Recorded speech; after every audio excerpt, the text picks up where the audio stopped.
नीतीश कुमार जी जब कान में तेल डाल के बैठे हैं, जब वो जागेंगे तभी तो कुछ होगा। तो अगर शायद वो उनके कानों तक की आवाज जा रही होगी तो जितना जल्दी वो निर्णय ले सके। हमारी मांग सरकार से ये है कि ये बीपीएससी जो परीक्षा 17वीं बीपीएससी परीक्षा हो उसकी जो है ना पुनः परीक्षा ली जाए और हम लोग के जो लाठीचार्ज जो छात्रों पर जो अनियमितता बरती गई है उसकी जांच करके स्पष्ट किया जाए आखिर क्यों ऐसा किया जा रहा है छात्रों के प्रति। तुम संघर्ष करें, हम तुम्हारे साथ हैं। तुम संघर्ष करें, हम तुम्हारे साथ हैं। नमस्कार, आप देख रहे हैं आगाज फर्स्ट न्यूज में हूँ आपके साथ अंशु गोस्वामी। देखिए जिस तरह से बीपीएससी अभ्यर्थियों का आंदोलन बढ़ते जा रहा है और साथ ही साथ जनसुराज के संस्थापक प्रशांत किशोर जी का समर्थन मिल रहा है। वो आए दिन अपने आप ये खास मसालेदार खबर बनते जा रहा है। लेकिन आज जिस तरह से अनशन पर बैठे हुए हैं प्रशांत किशोर जी, वो भी आमरण अनशन पे, उनकी हालत कुछ खास दिखाई दे रही है कि कितने वो संघर्षरत इस माहौल को बना रहे हैं और साथ ले रहे हैं। हर एक युवा को वो संघर्ष करने की वो रास्ता दिखा रही है और खुद भी वो आमरण अनशन पे बैठे हैं भूखे प्यासे, और इनके साथ में काफी अभ्यर्थी हैं और इनके समर्थक भी है। तो आइए हम बात करते हैं कि क्या कुछ कहना है, क्या कुछ आगे तक ये जारी रहेगा। हम बात करते हैं जनसुराज के ये समर्थक, इनका क्या नाम हुआ आपका? मेरा नाम प्रतिभा सिन्हा है। मैं Delhi high court supreme court में प्रैक्टिस करती हूँ और ये जनसुराज के एजेंडे से माननीय प्रशांत किशोर जी के मतलब जनसुराज पार्टी से इम्प्रेस होकर मैं यहाँ पर आई हूँ और उनके साथ हो गई हूँ। जनसुराज को आगे बढ़ाना है और जिस तरह से शिक्षा का स्तर बिहार में गिरा हुआ है इसको उठाने की जरूरत है और इसके लिए हमारे प्रशांत किशोर जी प्रयासरत हैं और इसी के माध्यम से कुछ और आगे होगा, कुछ अच्छा ही होगा ऐसा लगता है। तो आगे भी समर्थन मिलते रहेगा बीपीएससी अभ्यर्थियों पार्टी का? मिलते रहेगा, समर्थन मिलते रहेगा, क्योंकि देख ही रहे हैं ना इतने सारे लोग आ रहे हैं, जा रहे हैं, बैठे हैं, कोई जा रहा है, कोई आ रहा है, इस तरह से सपोर्ट तो है इनका। कब तक चलने वाला है ये अनशन? अब कहना मुश्किल है। जब हमारे माननीय नीतीश कुमार जी जब कान में तेल डाल के बैठे हैं, जब वो जागेंगे तभी तो कुछ होगा। तो अगर शायद वो उनके कानों तक की आवाज जा रही होगी तो जितना जल्दी वो निर्णय ले सके होगा। तो क्या लग रहा है जब तक नीतीश जी नहीं सुनेंगे बीपीएससी अभ्यर्थियों का जो है उनके मन में सवाल, तब तक ये सुनने वाले नहीं सुनने वाले तो चलता रहेगा ना, ये अनशन चलता रहेगा। और अगर नीतीश जी सुनते हैं, अगर उनका एग्जाम होता है तो क्या ये अनशन खत्म हो जाएगा? हाँ, अगर वो हमारी मांगे मानते हैं तो हो जाएगी, खत्म कर दी जाएगी, ये अनशन खत्म कर दी जाएगी। और नीतीश एकदम जिद पे अड़े हैं, वो जल्दी नहीं जिद खत्म करेंगे तो क्या ये भी जिद जारी रहेगी? जारी रहेगी, जारी तो है ही, जारी रहेगी, आगे भी जारी रहेगी। तो इधर सारे समर्थक हैं आप सब जनसुराज के, तो इसमें छात्र कौन है बीपीएससी समर्थक के अलावा? छात्र इसमें आप सब समर्थक? अब छात्र से थोड़ा बात कर ले रहे हैं। आप समर्थक नहीं, छात्र है ना? छात्र हैं और समर्थक भी हैं, साथ में है कि अपने बीपीएससी की जो परीक्षा हुई है जिससे आम आवाम को और जो परीक्षार्थी घर घर में सारे बेटा और बेटियां हैं, जो कि आपके घर में भी शायद बीपीएससी परीक्षा देने वाले परीक्षार्थी होंगे, समर्थक होंगे, आपके पिता भी समर्थक होंगे, आप भी शायद बीपीएससी परीक्षा के परीक्षार्थी छात्रा हो सकती हैं। लेकिन हमारी मांग सरकार से ये है कि ये बीपीएससी जो परीक्षा 17वीं बीपीएससी परीक्षा हो उसकी जो है ना पुनः परीक्षा ली जाए और हम लोग के जो लाठीचार्ज जो छात्रों पर जो अनियमितता बरती गई है उसकी जांच करके स्पष्ट किया जाए आखिर क्यों ऐसा किया जा रहा है छात्रों के प्रति, इतना रोष क्यों है छात्रों में। छात्र इतने मेहनत करके सालों पढ़ाइयाँ करते हैं और उनकी पेपर लीक हो जाती है, इनके जिम्मेदार कौन है? सरकार है, सत्ता है, शासन है, प्रशासन है, कौन है?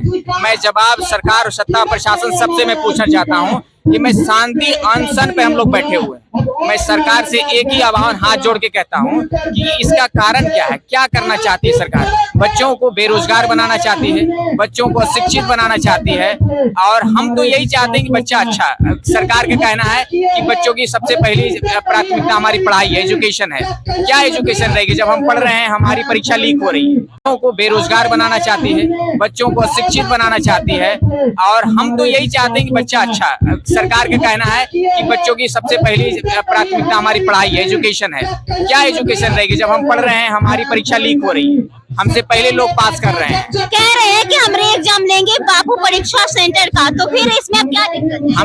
हम कह रहे हैं कि जितनी भी अनियमितता के साथ सरकार बैठे, हम लोग इससे बातें करें। हमारी 5 मांगे हैं, जो कि हम 5 मांगों को लेके हम अपना सारा चीज करेंगे। 5 मांगे क्या है? 5 मांगे जैसे कि पहला है जो 70वीं परीक्षा जो बीपीएससी की परीक्षा हुई उसको फिर से पुनः परीक्षा ली जाए। दूसरी मांगे हैं कि जो मुकदमा जो विद्यार्थी नहीं भी किए हैं उन पे लाठीचार्ज और मुकदमा और केस किया गया है वो वापस लिया जाए। जो बच्चे सोनू यादव मरे हैं उनकी मुआवजा दी जाए, उनसे सरकार बात करे, माफी मांगे, और ये सब सारी चीजें हैं, यही हमारी मांग है। विशेष तौर मैं सरकार से हाथ जोड़ के यही विनती करूंगा कि ऐसा अन्याय छात्रों पे ना किया जाए। ये तो देश में पहली बार ऐसा हो रहा है जो कि परीक्षा होने से पहले पेपर लीक हो रहा है।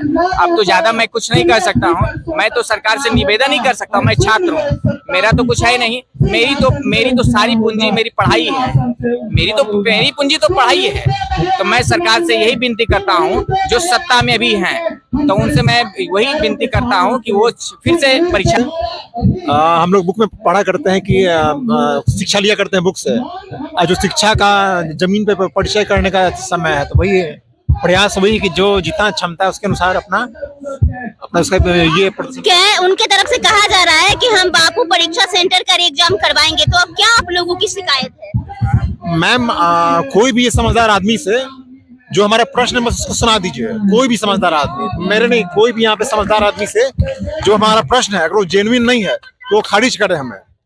लेकिन जब हमारा सवाल ही सही है तो अब मेरा सवाल भी नहीं सुनना है और हमें खारिज भी कर देना है। ये मैम कहाँ का जनतंत्र है? हम जनतंत्र में हैं।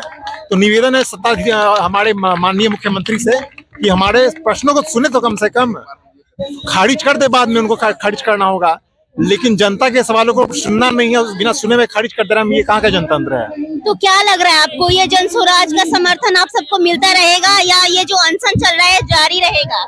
मैम ये हमारे जनतंत्र का राजनीतिक पार्टी एक प्रमुख अंग है, और राजनीतिक पार्टी होती किस लिए? जनता की आवाज के लिए। अब उसी में से एक राजनीतिक पार्टी जन स्वराज जो हमारे आवाज में जोड़ लगाने के लिए आई हुई है, तो हम यहाँ पे खड़े हैं, यहाँ बैठे हुए, वो हमारे साथ है। तो मैम वो हमारे लिए आई है, वो और भी पार्टी आ सकती है यहाँ पे पीके जी थोड़ी है, प्रशांत जी। आपको कोई शिकायत नहीं है? किसी भी पार्टी का समर्थन मिले आप सबको, वो क्या सपोर्ट मिलते रहेगा, आप सब लेंगे? मैम मेरा बस सवाल केवल ये छात्रों से है कि आज का समय छात्र धर्म निभाने का है। हमारे यहाँ आनंद मिश्रा हैं जो आईपीएस छोड़ के आए हैं हमारे लिए, प्रशांत किशोर सीट्स पे से उतर के आए हैं हमारे लिए, और हम अपने एग्जाम के लिए, और वो एग्जाम किसका? अधिकारी किसके लिए काम करता है मैम? आम जनता के लिए।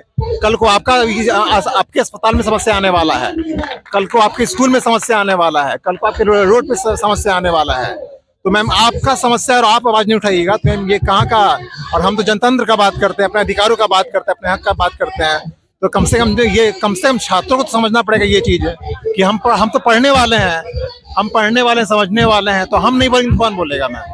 क्या लग रहा है इस तरह से अनशन करके और प्रदर्शन करके आए दिन अलग अलग नया रुख इख्तियार करके आप लोगों के जो ये सवाल है उसका हल निकलेगा? मैम भगवान कृष्ण बोले हैं निष्काम कर्म का, कि जब भी आपको हमेशा धर्म के साथ चलना चाहिए, तो हम लोग बस धर्म के साथ चल रहे हैं। धर्म के साथ चलेंगे तो क्या लग रहा है जल्दी आप लोगों को न्याय मिल जाएगा? मैम धर्म के साथ चलने में फिर वो फल का चिंता क्यों? कहाँ से आई हैं? आपका नाम क्या है? निधि कुमारी, मुंगेर से आए हैं। मुंगेर से आई हैं, आप भी अभ्यर्थी हैं? जी। तो आपका भी एग्जाम हुआ था? हाँ मेरा भी एग्जाम हुआ था, बेगूसराय में पड़ा था सेंटर। इससे पहले भी जब हुआ था तो आप थी यहाँ पर जब लाठियों की बरसात? हाँ जो वहाँ पे थे डाक बंगला में, उस दिन भी थे, पूरा भीग गए थे, पानी का फुहारा आया था, पूरा भीग गए थे। हम लोग को बहुत दौड़ा के हम लोग तो गांधी मैदान से ही भागे हुए थे, यहाँ तक हम लोग को यहाँ तक भगाया गया था पुलिस की तरफ से। इनकी दर्द भरी कहानी भी अलग ही है। आप एक लड़की है, आपके साथ कोई भी रहम नहीं किया गया उस दिन? नहीं कुछ नहीं, हम लोग को तो मेल पुलिस के तरफ से डंडा मारा जा रहा था, बुरी तरह बर्ताव किया जाता। रात था पूरा उस दिन, बहुत ज्यादा। एक तो हम लोग रात में बैठे हुए थे, शांतिपूर्ण धरना दिए हुए थे, अचानक से बिना वार्निंग दिए, बिना ही कुछ वो किए, सिर्फ बोला जा रहा था कि हाँ हटिए, लेकिन कुछ नहीं। अचानक से आपको क्या लग रहा है कि अब आगे कुछ हल निकलेगा? ये जो जारी है आप लोगों का ये संघर्ष, क्या कुछ निकलेगा, मसला कुछ हल होगा? हाँ, होना तो चाहिए, इतना दिन हो गया, सभी साथ में आएंगे तो आए हुए हैं भी, तो जरूर है कि निकले। वो खाली उनका ये कहना है कि बापू परीक्षा सेंटर कहें हम एग्जाम लेंगे, बाकी का नहीं। तो क्या लग रहा है, इस तरीके से कुछ नया रुख इख्तियार करेंगे सियासी गलियारों में, कुछ नया? नहीं, बिल्कुल गलत बात है। वो सिर्फ एक सेंटर नहीं है, 12,000 स्टूडेंट है।